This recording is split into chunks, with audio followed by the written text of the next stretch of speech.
In this video, I'm going to be breaking down exactly how we made a client $40,000 within 15 days of working with them. So we signed a client, 15 days later, we had made them $40,000. One of the best results we've had. And we actually did this last year, end of last year. And the only reason I'm making the video now and I didn't make it last year was specifically because the client ended up actually scamming us. They did not pay us the full amount they owed us and said pretty much like, fuck you, we're not paying you, in simple terms. So I don't want to really talk about the result, but it's such a crazy result. And honestly, I'm kind of dry on ideas right now. So I wanted to make this video. So let's get straight into it. Before I break down all of this, I want to quickly give you guys a bit of context to who the client is, because at the beginning of the video, I said it's one of our craziest results. And obviously, we've got clients doing way more money than this per month. I mean, we've got clients doing absolutely crazy results. But the reason I say this is one of our craziest results is because he only had 8,000 followers on Instagram. That's the first thing. Second thing is he did not post on YouTube. He did not have a school community, did not have a Discord, literally had nothing other than an Instagram following. He was not locked in with content. He probably posted maybe twice a week, if that's honestly maybe a few times a week. And that's being generous. So, for a guy who wasn't locked into social media, only had 8,000 followers on Instagram, didn't post on any other platforms, this was a pretty decent result. And the reason we were able to make so much money was because, first of all, we had a good offer, okay? Second of all, the pricing was perfect, okay? And third of all, we did our market research correctly, so we were able to speak to the clients, which I'm going to break all of this down here. And just to preface, before we actually break that down, I don't have any screenshots or any actual proof. Hopefully by now you guys actually believe me. But the client ended up actually removing our access from pretty much everything, from WhatsApp, Instagram, literally removed us from everything. So I do not have access to screenshots because at that point in time I wasn't making YouTube videos and I wasn't planning on actually making this. But hopefully you guys can believe me. Yeah, wasn't ideal, but enough about that. Let's get straight into the video and how we actually did this $39,000 launch. So the first thing we ended up doing was, number one, market research. So market research was one of the key principles we used with this launch to actually understand the audience. This audience being fresh, like they'd never really been sold to, if I'm being honest. They'd been sold a few low ticket communities and stuff like that, but never really like actually pushed it. Like he really just had it in his bio. And really, if someone bought it, they bought it. If they didn't, they didn't. Like he didn't care whatsoever. But from actually doing the launch, we wanted to get as much feedback from it as possible before we actually did it. So we wanted to understand the market before we actually did the launch, because the better we understood the market, the easier it would be for us to actually speak to the market and who we're trying to sell to. And the way we actually did market research was, first of all, by just having conversations with people. So first way was actually through Instagram polls. So just posting polls on Instagram and asking people questions like, what is their current situation? What do they do for work? What is their desired outcome? How long have they been doing this business model for? And what stage are they in with the business model? Like, are they beginner, intermediate, that type of thing? How much money are they making per month? We wanted to understand overall what was our market. Was it 9-to-5ers? What were these guys' position? How old were they? Because when you're speaking to 50-year-olds compared to 25-year-olds, it's a very different market and a very different way you have to convey your offer and the way you actually convey yourself. So that's the biggest thing we try to understand here. Okay. And another big thing we did was DMs and calls. Okay. A lot of people just do like Google Sheets and stuff like that, which is good. Okay, don't get me wrong, you get a lot of information. But the reason I always do calls with market research is to understand the actual audience in depth. I'll have 10 to 15 calls with people just in their audience and figure out what is their current situation, what do they want, what is stopping them from getting there, what is the vehicle they want to get, obviously use to get there, and just understand their situation and their goals and what's stopping them from getting there. Because that's honestly the biggest thing that's going to determine the offer, the copywriting, the marketing. It's literally going to determine everything. And that's why we put so much effort into this specific step over here, the DMs and calls. I did a lot of calls with a lot of people, and I got a very good idea on who we were actually targeting after this. So the main questions we were asking were, first of all, what is their promised land / dreamland? What is their problem? What is their main desire? Like, what do they actually want to achieve? What is their desired situation? So getting them to actually explain that in depth. A lot of people just say, oh, I want freedom. Okay, what does freedom look like to you? You must understand exactly what their desired outcome looks like to a T. Not just freedom, not just, oh, I want to travel. Where do you want to travel to? What hotel do you want to stay at? What food do you want to eat? Do you want to go to restaurants? What do you want to do in that country?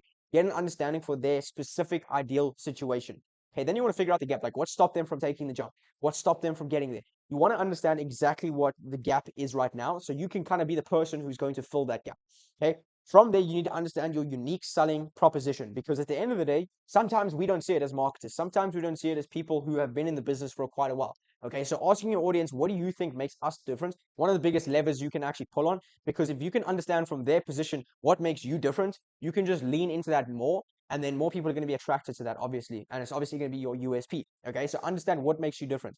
Okay, understand what they would need as an audience to actually succeed. Like, what do you actually want in this product for you to actually succeed? And that's the main idea. So you want to understand their current situation, age, where they live, what they do for work, how much they make per month, how many hours they work, all these different types of things. You want to understand their desired outcome, what do they want to be making per month? What does that allow them to do? All these different types of things. And then obviously just the gap. what is actually stopping them from getting there. And that's in simple terms what you should be doing throughout market research. And that's pretty much the questions we ask people. Okay. Step 2 was analyzing past sales calls and talking with current clients. This client specifically had a few students, a few one-on-one students previously that he had worked with. So we analyzed those sales calls first of all, but we also talked to those clients as well. Okay, so we analyze the sales call. What is the common objection, big problem, main bottlenecks, that type of stuff. Okay, and then when we talk with the previous clients, we all ask them like, are they getting results? Are they grateful? Did they enjoy the community or the program? Okay, do they find the product useful? What would they change? Would they buy it again? What attracted you to the specific client? That's a big thing we do with all of our clients with their onboarding forms is whenever someone buys the actual program, we will get them to fill out an onboarding form. We want to understand why are people buying from us. And that's one of the things we did pretty much is we just ask people, why did you buy from this specific person? There's hundreds of other people teaching the exact same thing. Why did you choose from this specific person? And they were pretty much simply said like they had a very strong connection with this person. He was very helpful in the DMs. He always answered them. He was helpful when it wasn't even for money. And that's why they ended up going with this person. So that's one of the biggest things we push with our marketing. But the main thing here is just understanding the product. Why did they buy from him specifically? What were they fearful about before buying? All these different types of things. Analyzing sales calls because he did have a few sales calls previously with a few people before because he tried to launch it himself, but it never ended up working. So that being said, that's pretty much market research. It's not very complicated. All you want to understand is your markets, who you're selling to, because at the end of the day, it's not complicated, but if you don't do it correctly, you won't be able to understand who your market is, who you're selling to, your offer, your marketing, your copywriting, your VSL, your type form. You won't be able to do these things effectively, which obviously is going to make you less money in the long term. Okay, and that's the biggest thing, and that's why we put so much effort into market research over here. So now, in terms of offer creation and actually how we built out the offer, so a lot of people overcomplicate this. It's very, very simple. Okay, in simple terms, this is the Alex Hormozi offer structure, just by the way. Okay, so we had a quantifiable end result, so which was actually quitting your job in the next 6 months. Okay, time frame 6 months. Niche trading. Okay, unique mechanism. I can't remember exactly what we called it, but this guy had a specific way he traded. We called it something special. We kind of just spewed up a name and it made it seem special. It really wasn't. He wasn't even a good trader, but I figured that out later down the line. But that being said, I mean, offers aren't that complicated. The biggest thing is the deliverables, and that's what I'm going to get into now. So in terms of like the actual product creation, this is what most people misunderstand with offers. Okay, offers are great with risk reversals and unique mechanism and quantifiable end result, but at the end of the day, if you're not actually selling something good and something people would actually want, okay, you're never going to make money. And that's what I think a lot of people understand and mistake with offers, is because they think it's just about this title or this line that you create for people to buy your product. No, realistically, it's the deliverables you can actually deliver to these people. So number one, this client had a course, so we leveraged that heavily. Okay, he had a course which he sold back in the day. We just leveraged that. Okay, that's the first thing. Second thing is we actually gave people 3 one-on-one calls every single week. Okay, so they got 3 one-on-one calls every single week. I feel bad for the clients actually because he had about 15 students, and taking 3 calls a week for 15 people is quite a lot. So I think he ended up scaling that down after he pretty much scammed us, but I'm not 100% sure. I haven't spoken to him in like 5 months. So that being said, one-on-one calls was something we pulled heavily on. Okay, one-on-one was the biggest thing for us. We could not launch group coaching. We could not launch any of that. One-on-one was the way we went. Okay, we charged around 5K, so that was the ticket price. We started at 3K. We had 3 pips in a row, and we automatically just decided that these people had more money than we thought they would. So from there, we just upped the price. Okay, that being said, the offer was very simple. It was the course, one-on-one mentorship, 3 calls per week. You get his phone number. Okay, and he was seen as very high leverage because he had nice cars, he had nice jewelry, all these different types of things. So when people actually got his phone number, they thought like, oh my word, I'm messaging the king. So this was the biggest thing we leveraged, was being able to actually talk to the specific person, because he was seen as an authority figure. That's the biggest thing there. Obviously, they had weekly group calls and stuff like that, but it wasn't too complicated. The biggest thing we pulled on was the 3 one-on-one calls every single week and the phone number. Okay, because people saw him as a authority figure. They wanted his phone number. They wanted to be able to message him. But also 3 calls a week is a lot of learning they can do in a very, very short amount of time. Okay, the program was for 3 months, so it wasn't too long. Okay, I'm not sure how everything went on that side of things, if he got results, because obviously I haven't spoken to him. But that being said, that was kind of our offer. There's a few other ways you can go. The other way being one-to-many or group coaching. Okay, this is pretty much where you just mainly focus on group calls. So instead of doing one-on-one calls, you would simply put just do group calls with your students. So obviously with the one-on-one offer, we're doing group calls and one-on-one calls. With the group coaching, all you're doing is group calls. It's just more effective because you can have 20 people on one call and you can sell it pretty much to anyone and everyone. It's not like really, time intensive and stuff like that. So that's the 2 types of offers we could have gone with. We ended up going with one-on-one just because, first of all, it's easier to sell, because when you're charging 5K, it's way easier to sell one-on-one when they're actually getting access to the client. Okay, and that's the biggest thing for us, is people are willing to pay for access, and that was the biggest thing. So that being said, that's how we did the offer creation. Honestly, it wasn't too complicated. A lot of people overcomplicate the step. It's not complicated whatsoever. Okay. From there, we built out the funnel and asset creation. So just to be clear with you, the funnel was not that complicated. There's a few ones you can go with. Number one, webinar, VSL, DMs, email campaign, lead magnet, Discord, and school. Okay. We didn't just pick a random one out of these five and, put it in a hat and decide, oh, this is what we're going to do. No, we actually made a calculated decision on which is going to make us the most money possible. Okay. We ended up going with a waitlist to book a call funnel. Okay. Not because, any other funnel wouldn't have worked, but because this was the quickest, first of all. It was the easiest to make as much money as possible. And also, I just thought it was best fit because at the end of the day, this is this client's first launch. Okay.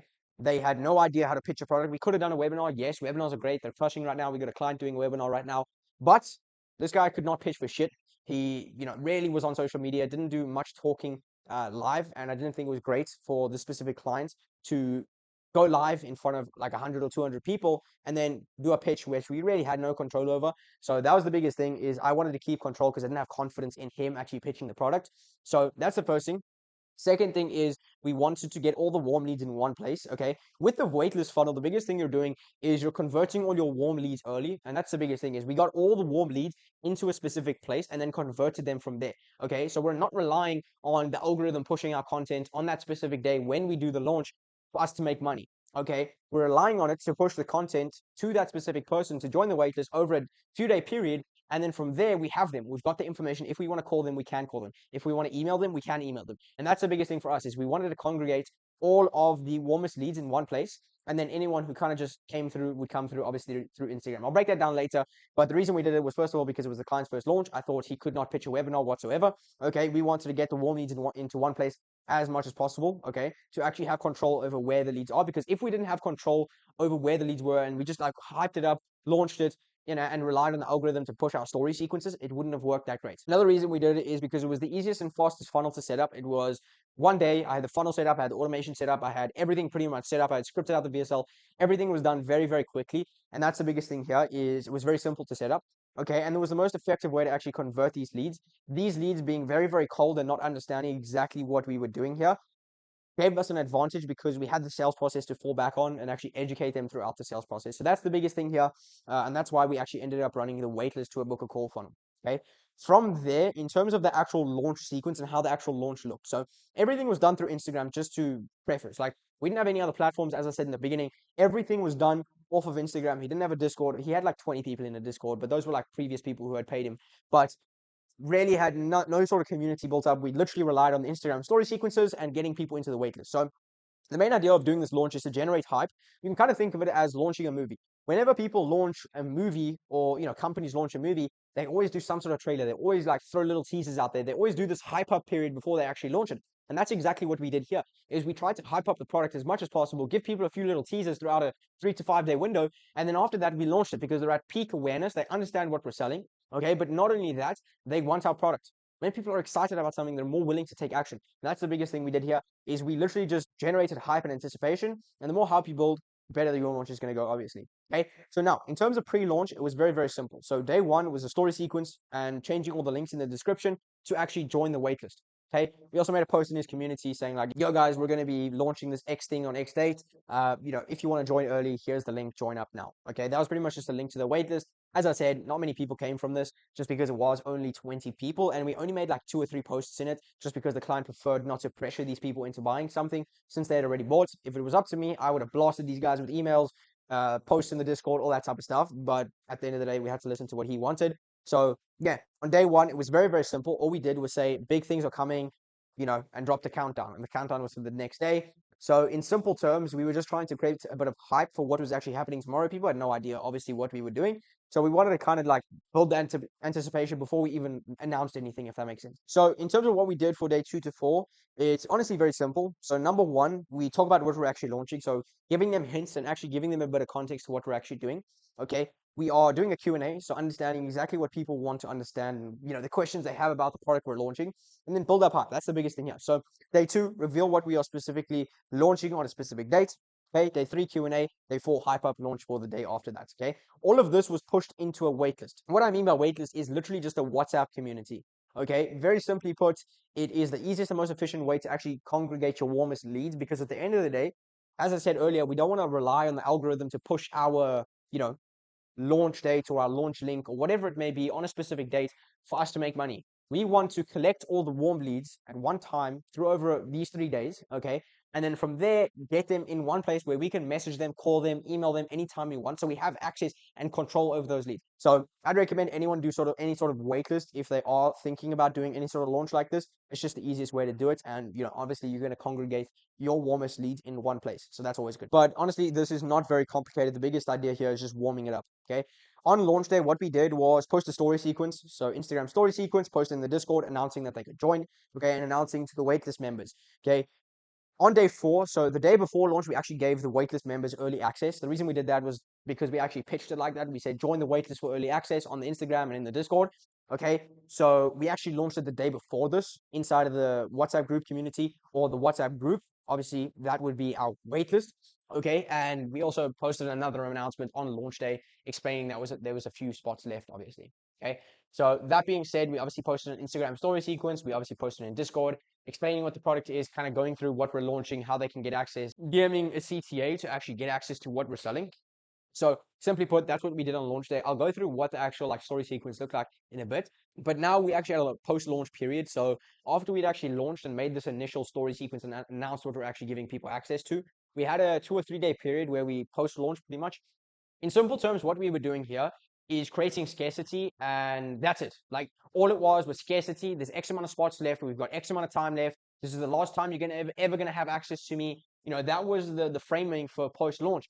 Was you're literally never going to get access to this again. We also told people how many spots were left on a day-to-day basis. So on the first day we sold 3 spots, the next day we sold 3 spots, and so on and so forth, until we had sold out all the spots. But day by day we would literally update people on how many spots were left, and we weren't bullshitting. Like, we were being serious with people, telling them exactly how many spots we had left. And that's the biggest thing we did with this launch and with the post launch, is just build up scarcity, because there was people who obviously wanted the program, were just like kind of scared to actually, take action and send the DM word or send the CTA. But once we started doing this, we saw a lot of people who came through and honestly just reapplied. We had people who had tried to join the waitlist, never ended up joining. Once they saw that, they ended up actually, obviously, seeing the scarcity, seeing there's only X amount of spots left, and then from there they ended up joining the program, which is amazing. Okay, so that's what we did in terms of the actual launch and how it was structured out. But yeah, I'm not going to go through the actual story sequence in detail just because there's no point. I mean, go create your own with ChatGPT. But if you guys want to pause the video and see what we were actually saying in the story sequence, I'm all good with that. So not too complicated. You can actually just have a look here, pause the video if you want. So that being said, what did our actual sales process look like? So number one, our sales process was complicated but simple at the same time. Okay, the reason we made so much money was, number one, because we had a fucking killer closer. This closer was an absolute demon. He would call people 10 times if they didn't pick up the phone. If they no-showed, he would call them for the rest of the day and for the next 3 days. Like, honestly, if we did not have this closer, we wouldn't have made as much money, because he followed up with every single lead relentlessly, and he's the reason we made so much money. So that being said, this is kind of what our sales process looked like. Okay, it was very bare bones. We could have done a lot more just looking back on it. But honestly, the client was pretty lazy. We made him, or tried to make him, film some assets we needed for the actual sales process. He ended up not getting those filmed, which did cost us about $15,000 in deals. Okay, but it is what it is. He ended up scamming us anyway, so it doesn't really matter. But that being said, this is what would happen. So people would book in a call. From there, what they would get is an automated message. They would get redirected to a pre-call asset. Okay, from there, they would get an email confirmation and time, location, and link to pre-call assets. Okay, so that was pretty much just pre-call VSL.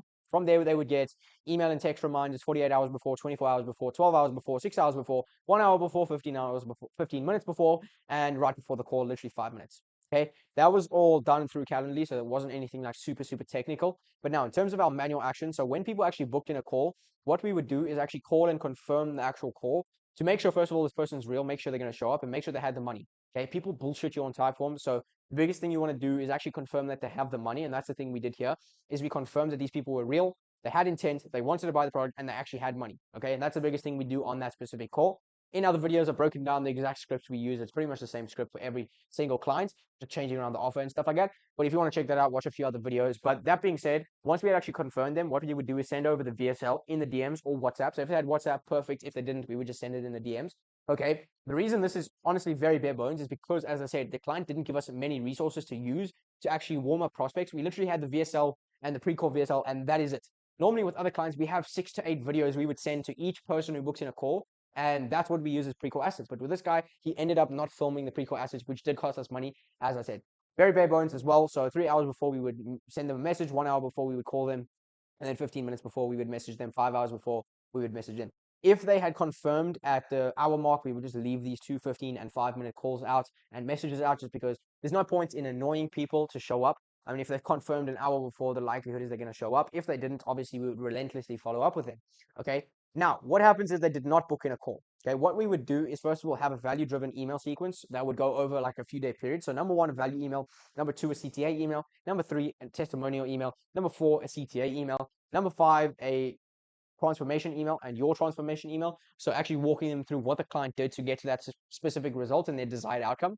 Okay. And then obviously a CTA email at the end. Okay. If someone did not book in a call as well, what we would do is dial them up. Obviously, if they booked in a call, perfect. Okay. If they did not pick up the phone and we did not book them in, we would obviously text, dial, text, dial, text, dial 4 times over. So we literally called them for 4 days in a row until after the 4 days, we kind of just gave up with those leads.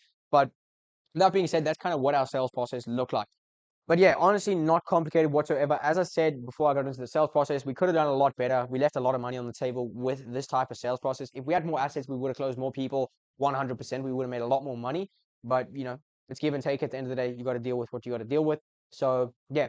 But yeah, overall, not too complicated. At the end of the day, this was a very quick launch. We only thought this client would do around $15,000 to $20,000. We ended up exceeding our expectations. And honestly, we did a very, very good job with this client. He obviously ended up not paying us, which isn't great, but it's still a good result nonetheless. So yeah, hope you guys got a bit of value from this video. If you're a coach, consultant, or a creator and you want some help actually doing a similar launch to this, or you want help actually scaling your info product, there's going to be a link in the description for you to book in a call with me and see if we can possibly work together and see if I can possibly help you out. But if you don't want to book in a call, there's going to be a link in the description. If you want to just message me on Instagram, that's perfectly fine as well, and we can just have a chat. But yeah, hope you guys got a bit of value from this video. I'll see you in the next one.